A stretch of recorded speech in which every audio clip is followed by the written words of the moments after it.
Hello everyone and welcome to my channel. This is the 54th part of What If Deku Had a Robot Wolf. I hope you enjoy. Link to the original story and author in the description. Chapter 54, Final Exam Aftermath. Izumi woke up an hour or so later, still feeling sore but also rested. Getting the snot kicked out of her did not feel good, especially when it was Gran Torino doing the kicking. But it didn't matter, she and Achiko had passed the exam. Recovery girl soon cleared both her and Achiko and allowed them to leave. They both had a quick shower, got changed back into uniform, and headed back to the dorm. The rest of their classmates having already left. My body still hurts, Achiko groaned as the three made their way back to the dorm. How can it still hurt? I swear I'm going to need May to look over me after this, Durandal said. My body is moving so much slower now after that beating. I'll ask her to give you a once-over, Izumi said. Honestly, I need a massage after this. Same, Achiko said, we should ask our classmates if anyone knows how to give one. My back is killing me. I think Gran may have altered its position somehow. At least we don't have to worry about classes anymore, she said. We can just relax for the next few weeks. I'm probably not going to get out of bed tomorrow. So you better be prepared for a day of snuggles, Izumi. Actually, you two still have classes tomorrow, Durandal said.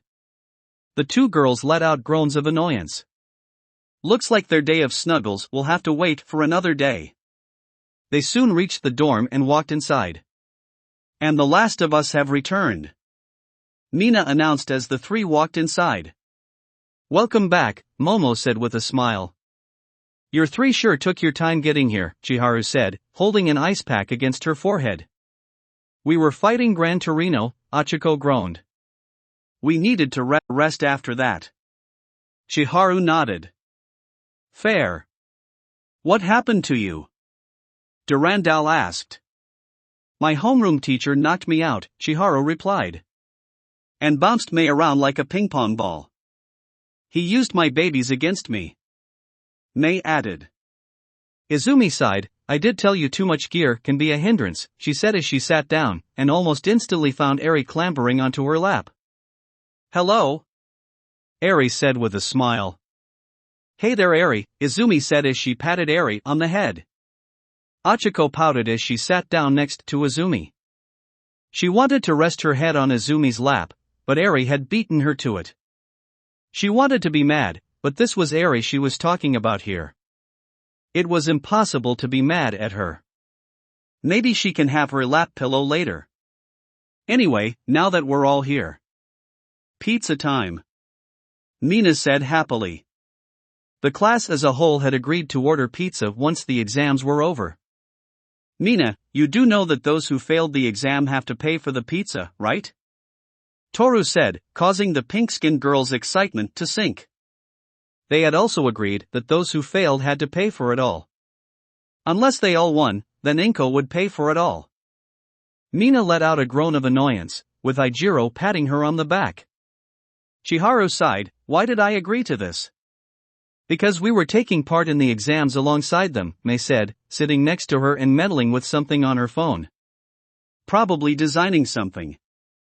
Oh yeah, Chiharu. Do you want to go out on a date with me? All chatter in the room stopped, and all eyes turned towards May. Even her mother Kana and siblings Kimoto and Teshima were surprised. Is something wrong with my hearing, or did May just ask someone out on a date? Rikido asked. No, you heard that right, Kyoka replied. Yui added with a nod. Momo sighed. I've been teaching her about emotions. And yesterday we covered love. Finally, Kana breathed a sigh of relief. She knew May didn't have the best understanding of emotions, so she was glad that someone was teaching her about them. Chiharu, who was struggling to process what had just been asked of her, slowly turned her head towards May. What? Do you want to go out on a date with me? May asked again, still smiling. Chiharu let out a noise that sounded like a dying whale. I mean, I'm not against the idea. But, why me? Well, Izumi, Achiko, Su and Himiko are already taken, Mei said bluntly, causing the 4 girls she mentioned to blush. And I have it on good authority that Nijire is interested in Momo. Hello? Nijire said happily, her head resting on Momo's lap. What in the fuck? When did you get here? Momo blurted out, surprised by Nijire's sudden appearance.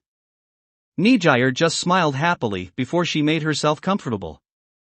Momo blushed slightly before accepting her fate and started stroking Nijire's hair. Am I the only one who noticed that Mei's been using the names of the members of the Snuggle Squad, but for everyone else she's been using nicknames? Hitoshi asked. A deep red blush suddenly formed on Mei's face. Kana couldn't help but smirk. Looks like Mei has more than a few crushes. So anyway, Mei said, trying her best to ignore the comment from Hitoshi. Chiharu.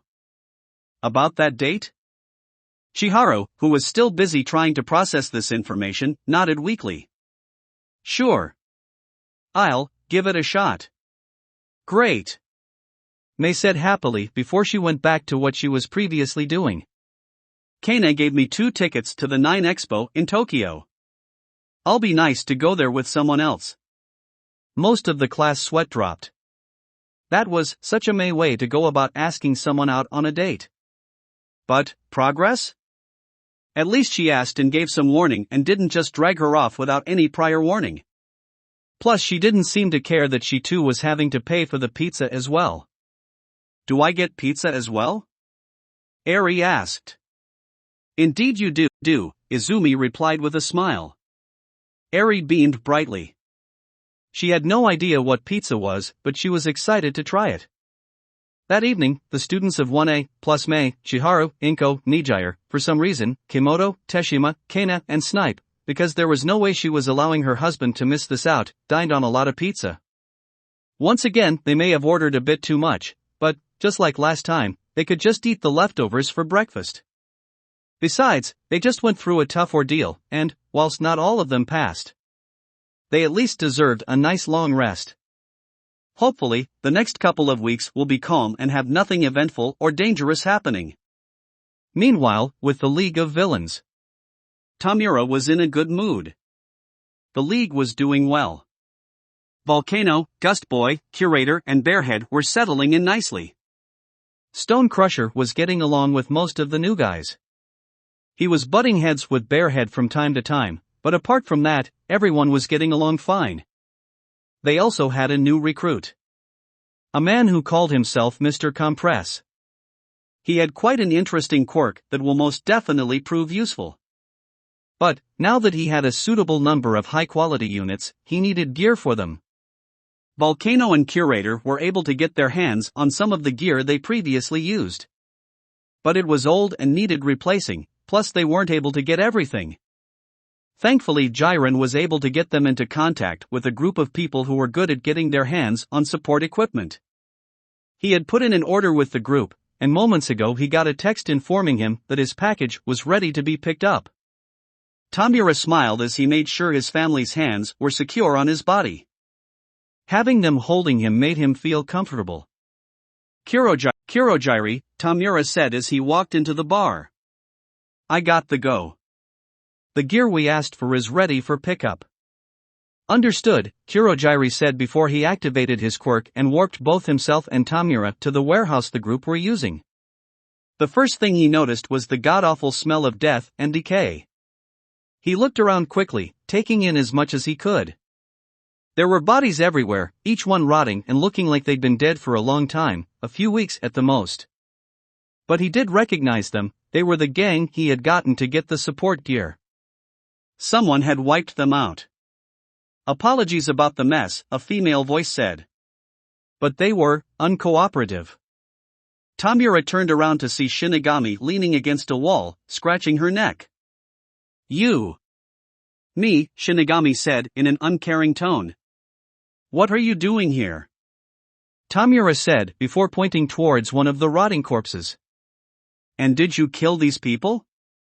I thought heroes weren't supposed to kill? Really, you believe that? Shinigami said. What rock have you been living under? The concept that a hero never kills died during the Avalon War. We can kill. It's not encouraged, but we're allowed to if the circumstances permit it. As for why I'm here, well, there was a less than 4% chance of you being here, so I came here to talk to you. You killed over 20 people, just to talk to me? Tamura asked. He wasn't sure if he should be worried or impressed. How many have you killed for less? Shinigami asked. Plus I asked them if they could leave, nicely too. They just refused to listen to reason. Tamura could only nod in agreement. He had killed people for less. Hell, he killed a guy just for bumping into him. So, you want to talk to me? Why? Last time we met you kicked me off a water tower. I'm the puppet who cut her strings. The words she said back then echoed within his mind. That I did, Shinigami said. I'd apologize about that, but you're a villain who thought it was a good idea to watch another group of villains from on top of a water tower. Someone had to show you how much of a bad idea that was, she said. Anyway, I'm here because I heard that you were investigating me. How the hell did you find that out? Tamura asked. He had gone to great lengths to make sure as few people knew about his little private investigation into Shinigami. He had to make sure of that. He didn't want Sensei sticking his nose into this. The information broker you asked to look into me is good, Shinigami said before she took a piece of paper out of her pocket. But, he should really do more research into the other people he works with. Jiren asked you to look into yourself? Tamura asked, sounding surprised. How the hell did that end up happening? He described what she looked like on the note. For your information, I was going under a different alias at the time, Shinigami said. I have several of them. Proves useful at times. Do you know how many villains I have brought down thanks to working with other villains? Quite a lot really. But you'll probably not know about them. I am an underground hero after all. We don't like being all public with our achievements. Still, why so interested in me? I thought you were more interested in All Might. Some of the things you said confused me, Tamura replied. Like Rot still works on your warp gates, or the good doctor would have patched that out. Rather odd things to say to someone you've never met before. And I can assure you, I have never seen you before in my entire life, Kurogiri added. Shinigami shook her head. Figures Sensei would do that, she muttered. You know Sensei? Tamura asked. This was starting to get worrying. Was Sensei secretly training someone else? If he was, why didn't he tell him? Maybe I do, maybe I don't, Shinigami said before she moved away from the wall and slowly started to walk around them. Maybe I heard the name from someone else, maybe I once worked for him. Who knows who I am? For all you know, I could be some high school dropout who likes to cosplay as L from Death Note. Who? Tamura asked, having no idea who this L is. If it's an anime character he was going to fucking dust someone. Shinigami shook her head. Disappointing. And here I thought you were cultured. Looks like I was wrong. But, what do you expect from a puppet? I am no puppet. Tamura growled, glaring at her. The hands say otherwise, Shinigami said before she stopped and looked at her side. Yeah, sure, we've been here long enough, she said before she looked back towards Tamura. I'd talk more, but I have a prior commitment to attend to, so, this is where we part ways. What? Tamura said, sounding confused. You're just going to go? After calling me a puppet and making me really want to kill you, you're just going to leave? We only just started talking. Yes? Shinigami said, her head leaning slightly to the side. I have somewhere else to be and you took longer than I expected to get here. So, this is where we part ways. In the meantime, I suggest you take what you need and go, she said before she looked up. Because the natives are getting hungry.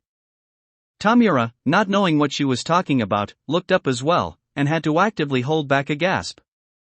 Up in the rafters, staring down at them with hungry looks in their eyes, were a large number of women with moth mutations. They all looked the same. Bodies covered in gray fur, forearms with clawed fingers, gray wings on their back, and black, soulless eyes. They were wearing a variety of clothing, and, whilst most of them looked like adults, there were a few children among them. "You think you know what it's like to live in the dark," Shinigami remarked before she looked back down. "You have no idea what truly lurks in the shadows of our society." "Okay, when the fuck did this become Dark Souls?" Tamura asked, flexing his fingers in preparation to use his quirk. "Don't worry about them. It's the rotten corpses they are after," Shinigami said with a shrug. "But they will make an exception with living people." "Noted," Tamura said. He had no idea who or what those women were, but he had a feeling he did not want to get between them or their food. Might be useful for the League, but he wasn't sure he'd be able to meet their dietary requirements. "Well, talk to you later," Shinigami said before she turned and headed towards the door. "That's if you're still alive after tonight. You've got about a minute or so after I leave before those women come down and devour everything in this building. So, be gone by then," she said before she walked behind a pillar. A few seconds passed, and Tamura quickly realized that she wasn't going to walk out the other side. Moving quickly, he rushed over to the pillar and looked behind it. Shinigami was not behind it. "Shit. Kirogiri. Which one's ours?" Tamura asked hastily, not wanting to stay here any longer than he had to due to those moth women looking down at them. "This one," Kirogiri replied as he warped over to one of the crates.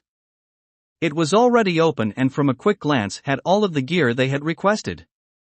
"Good," Tamura said before he looked up, noticing that the moth women were all posed ready to pounce.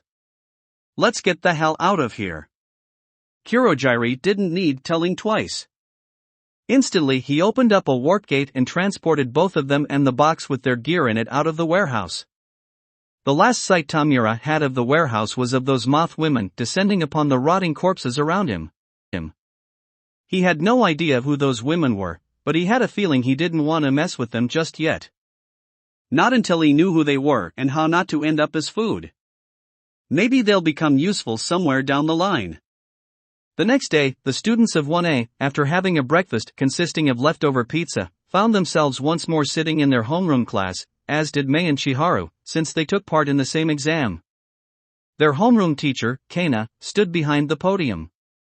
Today was thankfully only a short day today, as they were only going to go over there. "Now then, I know you all are excited about summer vacation, but there are a few things we have to go over first," Kana said. "All of you performed well during the exam. I know some of you may be disappointed that you didn't pass, but winning the exam wasn't the only thing we were looking for. We were also grading you on how well you performed during them. Failing the combat portion of the exam doesn't mean you automatically get an F. You just won't score as high as those who passed." Several students let out sighs of relief. "You will be getting your results later. In the meantime, we will be going over how you all did during the practical exam. Now then, first off. Denki, Mina. I will admit, you two were at a major disadvantage," Kana said. "Horigaramu isn't an easy opponent to face, especially when you don't know where she really is. You need to think a lot more when up against someone like her. Not every fight against a villain will be straightforward. You're going to have to learn to use your head more in a fight." The two students nodded. They knew their chances of winning were going to be low, so they were glad that they wouldn't be penalized just for failing. Hitoshi, Yui. You both did well against Mandalay, Kana said. Hitoshi, you managed to get her to respond to you, which, whilst good, Yui, apart from enlarging that hammer of yours, you didn't contribute much to the fight. Try to help your teammate a bit more next time. Yui said with a nod. Tenya, Nato. You two managed to perform well against Pixie Bob, Kana continued. Tenya, despite the terrain constantly shifting, you were able to hold your own. Nito, you managed to surprise your opponent by using the quirks of your classmates not in your exam site. Smart thinking. But don't get complacent. The most dangerous of villains will learn from their mistakes. Don't always assume that the gear and quirks at your disposal will be enough. Toru, Himiko. I know the fight against Ragdoll didn't exactly go as planned, and, whilst you two still won, I wouldn't recommend you try and replicate it in the real world, Kana said. Not every villain you fight will just give up in a situation like that. Some might try and take advantage of it. Keep that in mind. Well, to be fair, I wasn't trying to get tangled up with her like that in the first place, Himiko said sheepishly. Ijiro, Rikido. I know you two prefer frontline fighting, but not every problem can be solved by either punching or tanking it, Kana explained. Sometimes discretion is the better part of valor.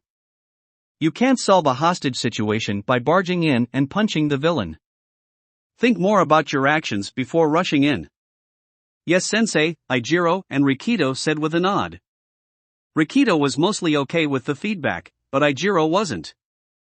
Running and hiding wasn't manly. A real man fights his enemies head-on. But, Kana was right that kind of attitude won't work in every situation. So, he'll need to adapt to overcome them. No point in being a wall to protect people if your actions only get people killed. Koji, Kyoka.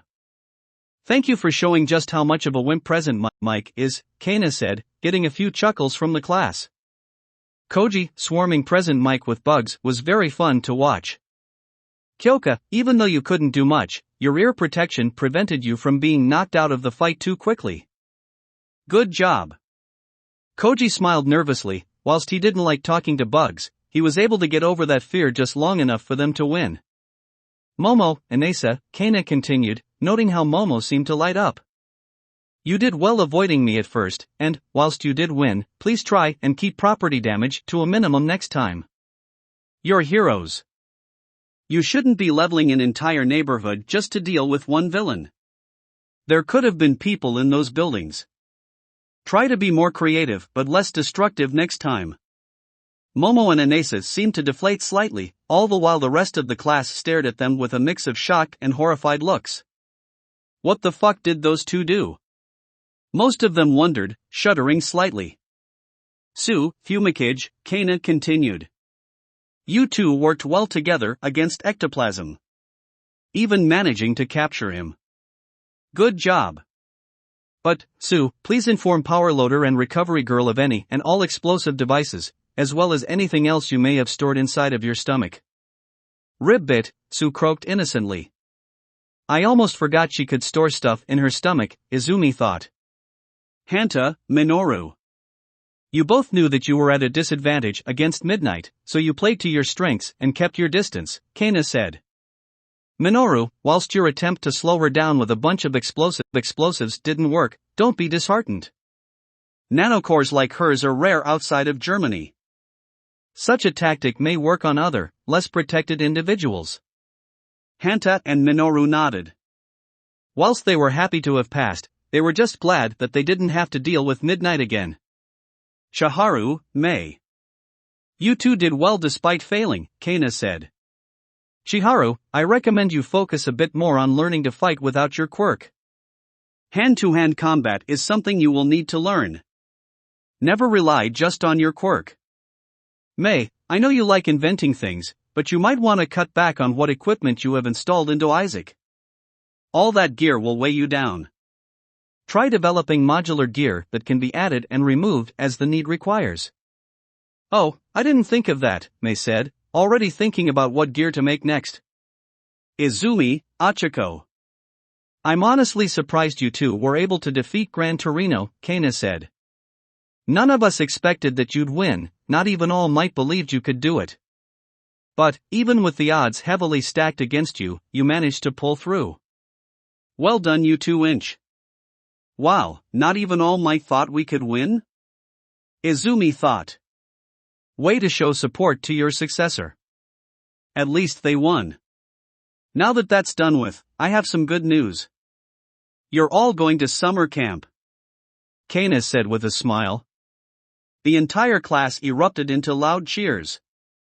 All of them liked the idea of a summer camp. Kana waited for everyone to calm down before continuing. The summer camp will serve to help develop your quirks. There will be small events from time to time where you can relax and have fun, but the majority of your time spent there will be working on improving your quirks. All of you will be required to attend the camp. This is not optional. There were a few disappointed sighs from the class. Oh, and I was hoping to go along on my parents' visit to the moon, Momo said with a sigh, getting a lot of surprised looks. Way to flex your wealth there, Momo, Kyoka thought. Also, those of you who failed the combat portion of the exam will be attending remedy classes during the camp, Kana added. These are also non-negotiable. Mina groaned. I bet we're going to miss out on all the fun activities. Izumi felt excited about the camp.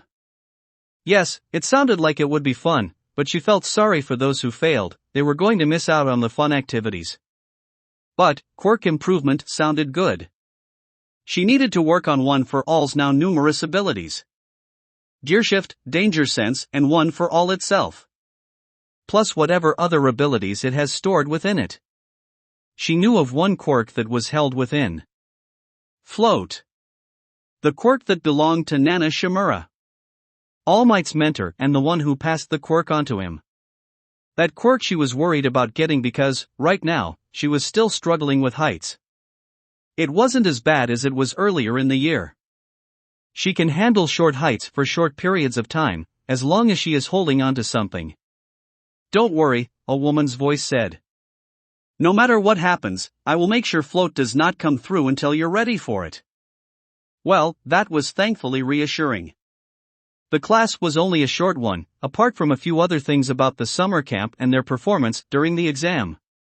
So, they were only there for a bit before they were allowed to leave.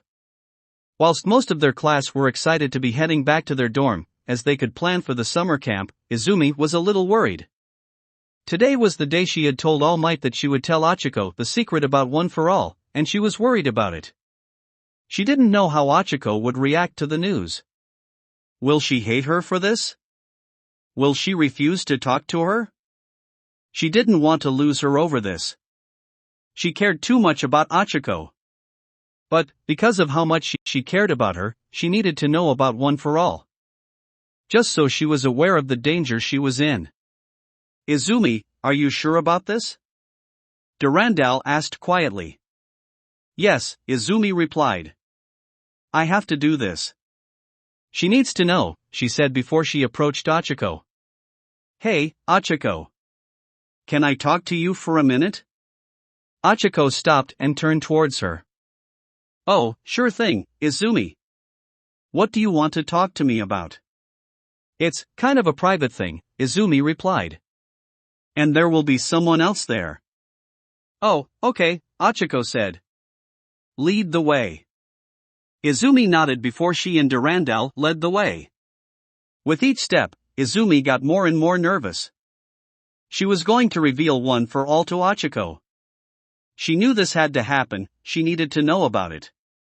She didn't want her to be hurt because of it. One for All brought a lot of dangers with it. She needed to know about it and the dangers that came with it.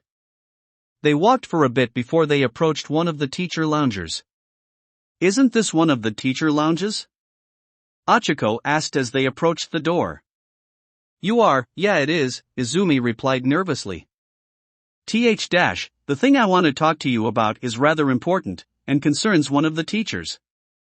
Oh, okay, Achiko said, looking worried. Izumi tried to reassure her by smiling at her brightly. And, whilst Achiko did smile back, she still looked worried. What was she worried about? She couldn't possibly know what she was about to tell her. Still smiling, she walked over to the door and opened it. Inside the room, sitting on one of the sofas in the room was Toshinori in his emasculated form. Ah, young Izumi, young Achiko, he said with a smile. Glad you could make it.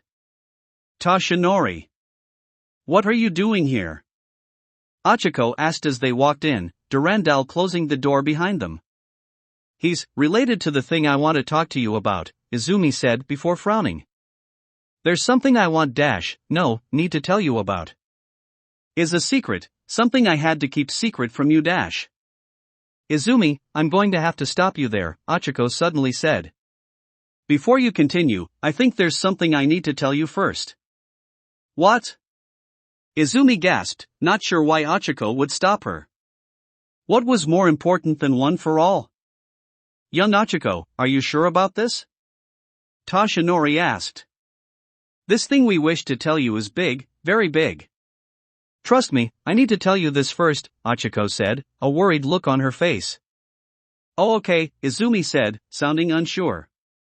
She didn't know what Ochako wanted to tell them, but if she thought it was important, then she might as well listen. Durandal meanwhile was watching Ochako with watchful eyes. Ochako shifted in her seat. She said nervously, the words she so desperately wanted to say struggling to come out. She needed to say this, but the words just wouldn't come out of her mouth. She closed her eyes and took a deep breath.